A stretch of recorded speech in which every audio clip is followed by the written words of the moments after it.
पाठ हमारी 10वीं कक्षा की संस्कृत की पाठ्य पुस्तक का दूसरा पाठ है। बुद्धि बलवर्ती सदा। जैसे कि चैप्टर का नाम है बुद्धि बलवर्ती सदा, मतलब बुद्धि से जो काम लेता है उसी की सदा जीत होती है, या हमेशा बुद्धि ही बलवान होती है। बुद्धि बलवती सदा मतलब सदा बुद्धि बलवान होती है। प्रस्तुतो अयं पाठे सुके सप्तति कथा ग्रंथस्य संपादने कृत्वा संग्रहितो अस्ति। मतलब कि यह प्रस्तुत पाठ सुके सप्तति के कथा संग्रह के संपादन करके संग्रहित किया गया है। मतलब कि सुके सप्तति एक बुक है, तो उसके कथा संग्रह को संपादन करके और वहां से संग्रहित किया गया है, सुक सप्तमी से लिया गया है। अत्र पाठ्यांशे स्वलघु पुत्राभ्याम सह कानन मार्गेण पुतुगृहं प्रति गच्छन्त्या बुद्धिमतीति नाम्या महिलाया मति कौशल्य प्रदर्शितो प्रवृत्ति।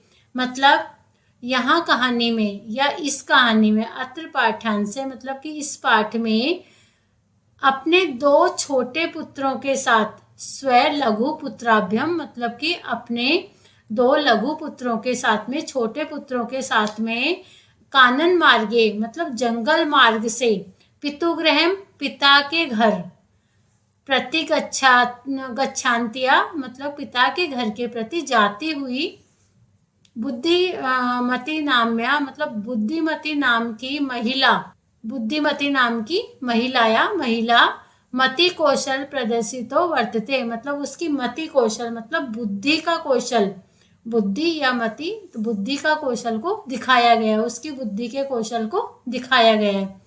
या पूर्ते समागतम सिंह अपि भीतिमुपयाति तत् निवार्यति। मतलब जो सामने आए हुए, या पूर्ते है मतलब पूर्ते है समागत है, मतलब कि सामने आए हुए, सिंगम अपि मतलब शेर को भी, भीति मुत्यापाद मतलब डराकर, तत् निवार्यति डराकर भगा देती है और उसका निवारण करती है। मतलब इयं कथा नीति निपुण्यो सुके सारिकयो कथा माध्येन सद्वैत विकासार्थ प्रेरित है। मतलब कि इयं कथा मतलब यह कथा नीति निपुण्यो मतलब नीति से भरी हुई, सुख सारिकयो तोता और पक्षी की कहानी के माध्यम से, कथा माध्यम मतलब सुख सारिकयो तोता और पक्षियों की कहानी के माध्यम से सद्वैत विकासार्थ प्रेरित है, मतलब नेक प्रवृत्ति के विकास के लिए प्रेरित करती है। मतलब कि इस कहानी से हमें प्रेरणा भी मिलती है कि हमें डरना नहीं चाहिए, बल्कि दृढ़ता पूर्वक कोई भी कठिनाई आए उसका सामना करना चाहिए। तो इसमें यही बताया गया है कि ये जो पाठ है सुक सप्तति कथा ग्रंथ है, उसका संपादन करके उसमें से संग्रहित किया गया है। और इस कहानी में जो बुद्धिमती नाम की महिला है वो अपने बच्चों के साथ में जंगल के मार्ग से पिता के घर जाती है, तो वहां पर उसने अपने बुद्धि के कौशल को दिखाया है, जो कि अपनी बुद्धि के बल से सामने आए हुए शेर को भी डराकर भगा देती है। यह कथा नीति से भरी हुई तोता और पक्षियों की कहानी के माध्यम से नेक प्रवृत्ति के विकास के लिए प्रेरित करती है। अस्ति देवलाख्यो ग्रामे मतलब देवला नाम का ग्राम है या गांव है, तत्र राजसिंह नामे राजपुत्र बस्ती, इसमें वहां पर राजसिंह नाम का राजपुत्र रहता था। एकदा केना अपि आवश्यक कार्येण तस्य भार्या बुद्धिमती पुत्र दियो एता पितुगृहं प्रति चलिता। मतलब एक बार केनापि किसी आवश्यक कार्य से तस्य उसकी भार्या पत्नी बुद्धिमती, मतलब उसकी पत्नी का नाम बुद्धिमती है, पुत्र दियो मतलब दो पुत्रों को, पेता लेकर, पितुगृहम पिता के घर के प्रति की तरफ चलती है। मतलब एक बार उसकी पत्नी किसी आवश्यक कार्य से अपने दोनों पुत्रों को लेकर पिता के घर की तरफ चलती है। मार्गेन गहन कानेन सा एक व्याघ्र दर्शय, मतलब मार्ग में, गहन कानन मतलब घने जंगल में। सा वह एव एक व्याघ्रहम दर्शते, एक व्याघ्र को देखती है, बाघ को देखती है। सा व्याघ्रहन आगच्छत दृष्ट्वा धास्यार्थ पुष्टो चपेतिया प्रज्ञते जगात, मतलब सा वह व्याघ्र मतलब व्याघ्र को आते हुए दृष्टवा देखकर, दृष्टियार्थ मतलब कि धृष्टता से, दुष्टता से, पुत्रियों चपेटिया मतलब पुत्रों को चपेट मारती है, मतलब थप्पड़ मारती है, प्रग्रह जगात और थप्पड़ मारकर बोलती है, कथ में कर्षियो व्याघ्र भक्षणामायाम कलह कुरुते, तो वो बोलती है कथम एक्यो कर्षियो व्याघ्र भक्षणाम कलहम कुरुते, कि वो उनको बोलती है कि यह एक बाघ ही है, वो बोलती है कि क्यों एक एक बाघ के भक्षण के लिए लड़ाई कर रहे हो, मतलब वो बोलती है कथम एकम एकोश्यो व्याघ्र भक्षणाम कलह कुरुते, मतलब क्यों एक एक बाघ के भक्षण के लिए कलह कुरुते लड़ाई कर रहे हो। अयम एक स्वाद्यु भज्य भुज्यताम, मतलब कि यह एक ही है, इसे अलग अलग दो भागों में बांटकर खाओ। पश्चात अन्योदित्य कश्चित लक्ष्यते, वो बोलती है कि इसके बाद दूसरा कोई खोजा जाएगा। इति श्रुत्वा, ऐसा सुनकर व्याघ्रमारी, मतलब कि वो जो बाघ है व्याघ्रमारी, मतलब उसे व्याघ्रमारी बाघ को मारने वाली जानता है। काश्चित अतिमत्वा व्याघ्रो भयाकुलेन नष्टे, मतलब कि ऐसा मानकर भय से घबराए हो बाघ वहां से भाग जाता है, मतलब कि नष्टे वहां से भाग जाता है। तो वो व्याघ्र सोचता है कि ये तो कोई व्याघ्र को मारने वाली है, तो वो डर से भाग जाता है। तो मतलब ये है कि एक देवला नाम का एक गांव है, वहां पर राज सिंह नाम का एक राजपुत्र रहता था। एक बार उसकी जो पत्नी है वो अपनी दो पुत्रों को लेकर किसी आवश्यक कार्य से अपने पिता के घर की तरफ चलती है। अब मार्ग में उसको बहुत गहरा जंगल, घना जंगल पड़ता है, वहां पर उसको एक व्याघ्र को देखती है। वो जो व्याघ्र को वो अपनी साइड आता हुआ देखती है, तो वो मतलब कि दुष्टता पूर्वक अपने पुत्रों को चपेट मारती है और बोलती है कि तुम एक एक व्याघ्र को खाने की जिद क्यों कर रहे हो, अभी ये एक ही है, इसको दो भागों में बांटकर खा लो, बाद में कोई अन्य को ढूंढ लेंगे। तो जब वो ऐसा बोलती है तो व्याघ्र ये बातें सुनता है, वो सोचता है ये तो कोई व्याघ्र को मारने वाली है, और वो अपनी जान बचाकर भय से मतलब भयभीत होकर वहां से भाग जाता है। आगे है, निजो बुद्धिया विमुक्ता सा भयाद व्याघ्रस्य भामिनी अन्यो अपि बुद्धिमावलोके मुच्यते महतो भयात, मतलब इसका अन्वय है सा भामिनी निज बुद्धिया व्याघ्रस्य भयात विमुक्ता लोके अन्यो अपि बुद्धिमान महतो भयात मुमुच्यते।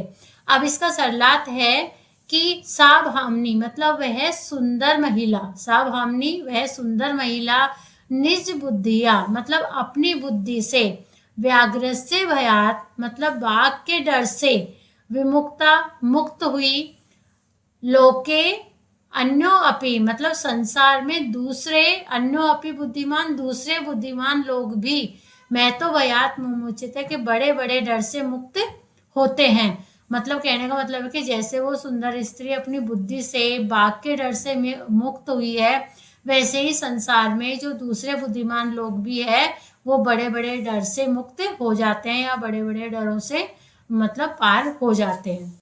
अब आगे आता है, भयाकुले व्याघ्र दृष्ट्वा कश्चित् धूर्त शृगालय हसनहा भवान कुते भयात पलायते। देखो इसका सरलार्थ है या इसका अर्थ है कि भयाकुले व्याघ्र भय से व्याकुल, भयाकुले भय से व्याकुल व्याघ्र बाघ को देखकर, दृष्टवा देखकर, कश्चित कोई, धृत शृगालय मतलब धृत शृगाल, हसनहा हंसते हुए, भवान हंसते हुए बोला, भगवान कि आप कुते भयात पलाए थे, आप किस स्थान से या किस डर से भाग रहे हैं। मतलब आप किस वजह से भाग रहे हैं कि एक श्रृगाल मिल जाता है व्याघ्र को। जब वो वहां से भाग के आता है तो वो उसको भय से व्याकुल बाघ को भागता हुआ देखकर बोलता है, हंसता हुआ बोलता है कि आप किस भय से या कहाँ से भागकर आए हैं या किस डर की वजह से भाग रहे हैं।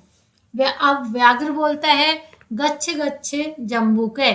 वो बोलता है कि गच्छ गच्छ मतलब जाओ जाओ, जम्बूके है सियार, सियार को जम्बूके बोलते हैं। त्वम अपि कि जित गूढ़ प्रदेश है, मतलब त्वम अपि तुम भी, किसचित मतलब किसी, गूढ़ प्रदेशम सुरक्षित जगह को, मतलब कि गूढ़ प्रदेशम सुरक्षित जगह को ढूंढ लो या सुरक्षित जगह को चले जाओ।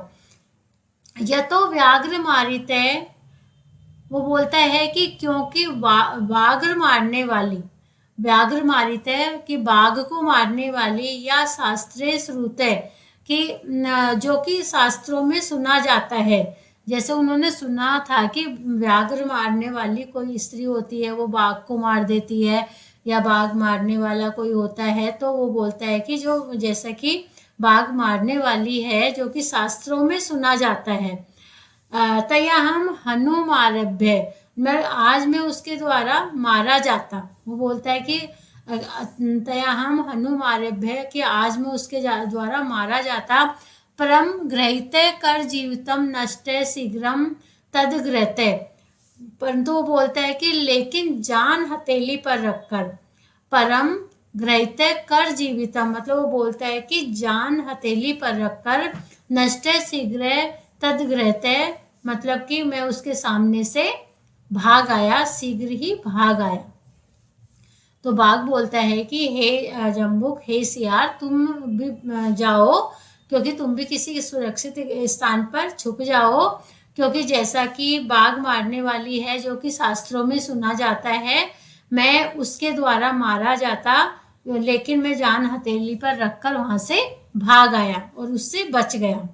अब श्रृगाल बोलता है व्याघ्रे त्वया महतो कौतुकम आवेद्यतम यन्मानुषे अपि विभेषी। अब श्रृगाल बोलता है कि व्याघ्र बाघ त्वया महत कौतुकम, वो बोलता है कि मुझे बड़ा ही आश्चर्य हो रहा है।